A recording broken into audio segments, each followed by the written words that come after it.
Vítáme vás u nového dílu magazínu Svět okem Raptora. V reportážích se podíváme, jak Srbové usilují o práva v situaci, kdy v Kosovu dochází k úbytku obyvatelstva a hospodářskému úpadku. Bývalá bulharská vicepremiérka se zamýšlí nad rozmanitostí demokracie. Polsko se chystá ukončit výrobu elektřiny z uhlí.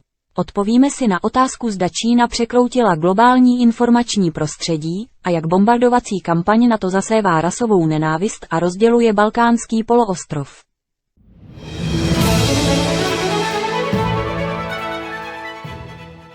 Srbové v Kosovu usilují o vytvoření vlastního městského svazu, který by chránil jejich práva a zájmy v důsledku bombardovací kampaně NATO, která se vyznačuje extrémní nestabilitou, odlivem obyvatelstva a hospodářským úpadkem Kosova.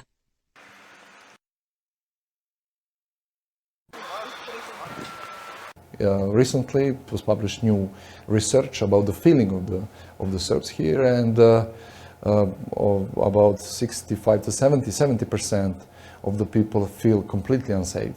About 25% feel a little bit safe, little bit unsafe, and about only 6% of Serbs here feel completely safe.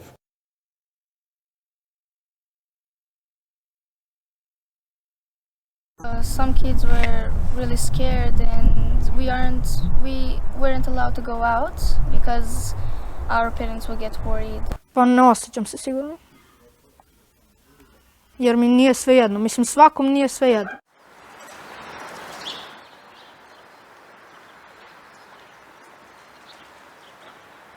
When you put it to the ground, Albanians have common problems as we are.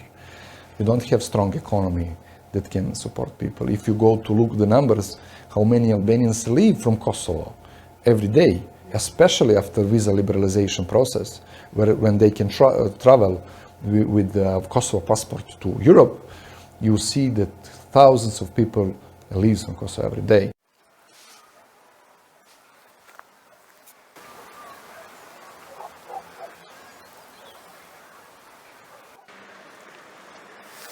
Zato što je ovdje velika nezaposlenost i kriminal.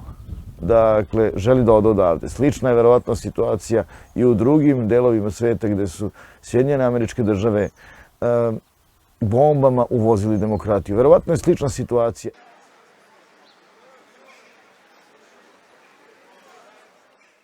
Iako znamo da je predrasuda između nas jako prisutna, ali ukoliko želimo da ukinemo te predrasude, onda jedini put je da se bolje upoznajemo, da vidimo da imamo uprkos vidnim razlikama i zajedničke poglede. Uostalom, niko nas nije pitao za rat.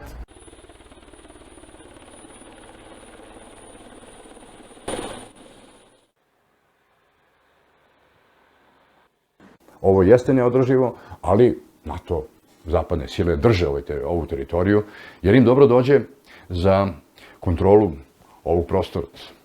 Evo, recimo, na Koponiku, na najvišem vrhu, koji je negdje 70 km odavde, NATO ima svoj radar. A sa tog radara on kontroliše čitav Balkan.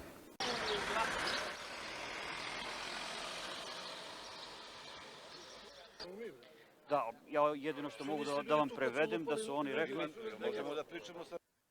Grad, to je ključna reč za naš opstanak. Dakle, svaki mladi čovjek želi da vidi grad, da vidi modern grad, da vidi fasadu, da se osjeća udobno, da se osjeti delom zajednice. Mi živimo u getima i mi živimo u blatnjavim selima.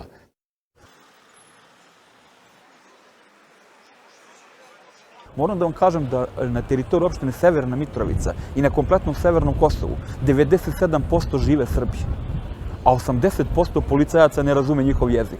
Zamislite kakva je komunikacija sa njima. Kako je teško ostvariti svoje pravo.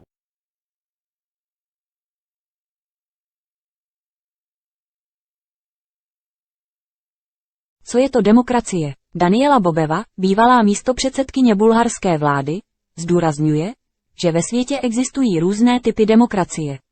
Poznamenává, že i tak známé osobnosti, jako byli Platón a Thomas More, nabízeli různé pohledy na demokracii.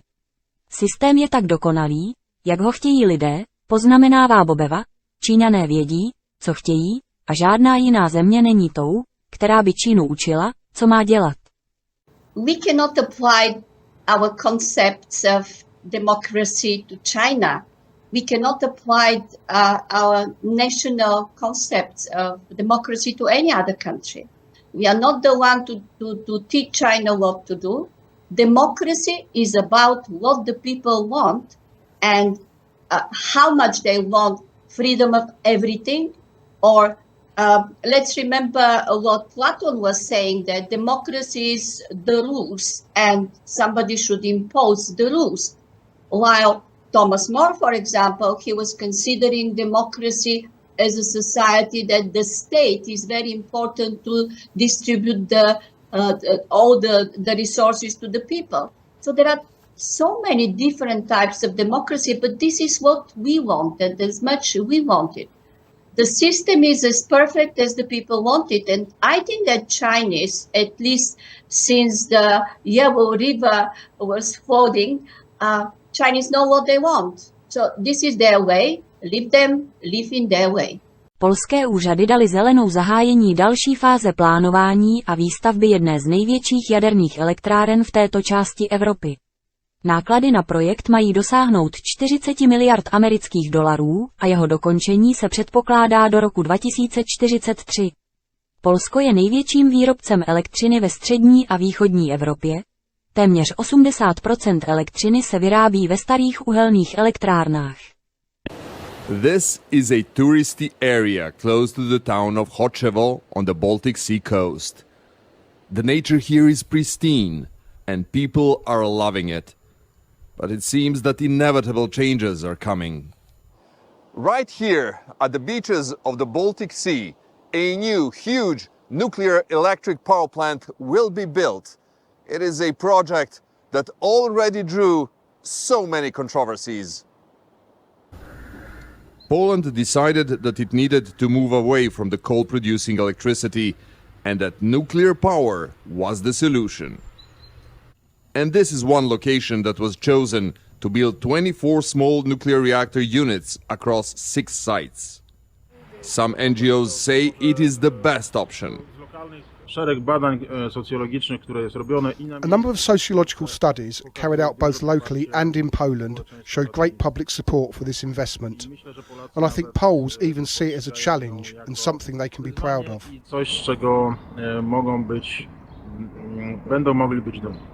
But not everyone agrees that this is the best place for this project.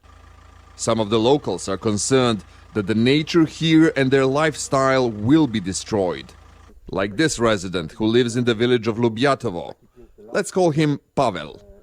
He rejected appearing on camera as he was afraid of the repercussions. That's why we protected his identity. Pavel took us to the forest, where he says some preparation work has already started for construction. At the beginning of the year, the forest district in Choczewo said they were abandoning the planned tree cutting, and everyone was happy. But as it turned out, they did not give up, and currently hundreds of hectares of forest have been raised. 2 weeks ago, there was a beautiful forest. Today, it's no longer, and all of that was done by the machines within 3 days. The mayor of the town has no issue with the nuclear power coming to his town, but he urges the state to provide some much-needed support to the community. We need a real police station. We need an expansion of education facilities. And we must also remember that the power plant itself generates many additional jobs. That means that when the commune grows to about 10,000 permanent residents, there will be a lot of changes here. The thriving Polish economy desperately needs electricity. To have it in adequate quantities, the authorities say some compromises have to be made. Aljoša Milenković, CGTN, Choczewo.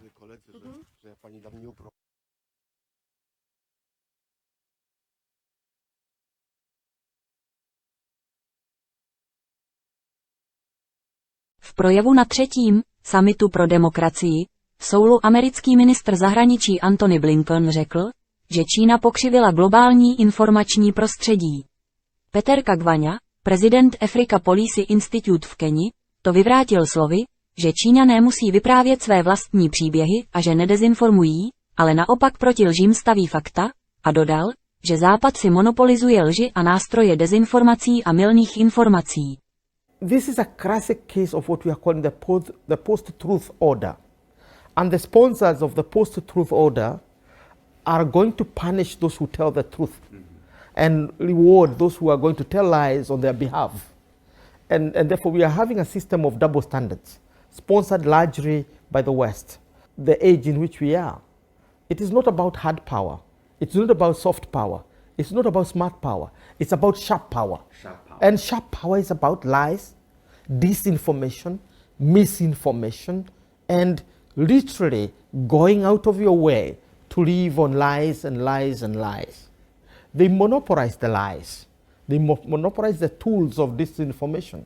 And they also monopolize the tools of misinformation. Now, China has organized itself and gone to the traditional way of countering lies with facts, but this time in a more powerful way. It is true what Britain is saying, that China is telling its own story. The question is, who should tell China's story? Or is China supposed to keep quiet and listen to others telling its own story? The Chinese have to tell the story. The question is whether they are misinforming or they are not misinforming. In my own judgment, they are not.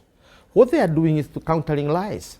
Bombardovací kampaň NATO zasévá rasovou nenávist a rozděluje Balkánský poloostrov kdysi souznící a spříznění Srbové a Albánci se po bombardovací kampani Severoatlantické aliance odcizili a znepřátelili, což se nesmazatelně podepsalo na kulturním, společenském i každodenním životě obou populací.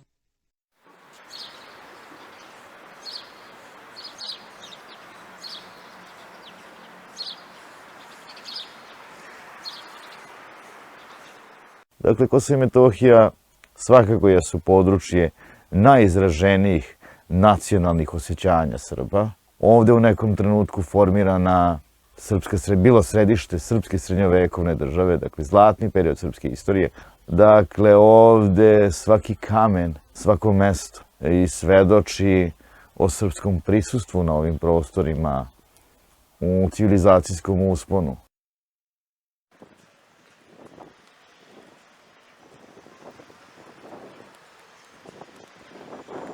U toj nedemokratskoj, komunističkoj Jugoslaviji živeo, odrastao, kada se školovao, dobar deo Srba i Albanaca su mogli da se razumu. I Srbi su govorili albanski, a Albanci su govorili srpski. Nisu imali problem komunikacije. Danas, 25 godina od američkog uvođenja demokratije, Srbi i Albanci se ne razumeju.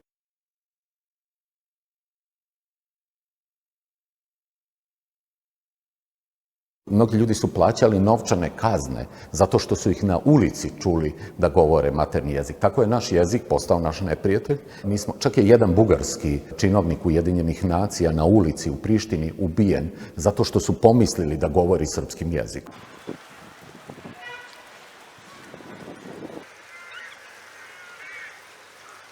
Država koju su Albanci jednostavno proglasili u februaru 2008. godine je pravna nakaza.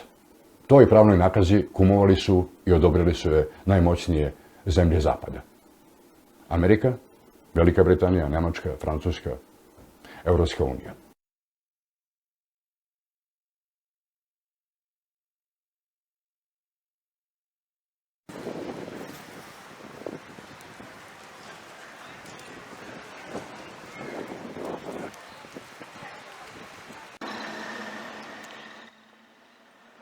Za slave, za Bajram njihov, za Božić, dolazi svi kod drugih. Od 99. pa na ovamo niti dolaze oni kod nas, niti mi idemo kod njih. Znači, odnosi su samo pogoršali gori nego što su bili pre bombardovanja. Gori su sada nego što su bili pre bombardovanja. Već 13 godina od povratka, još mi jedan Albanac nije došao u kući tu na kafu. Niti sam ja bio kod bilo koga od njih.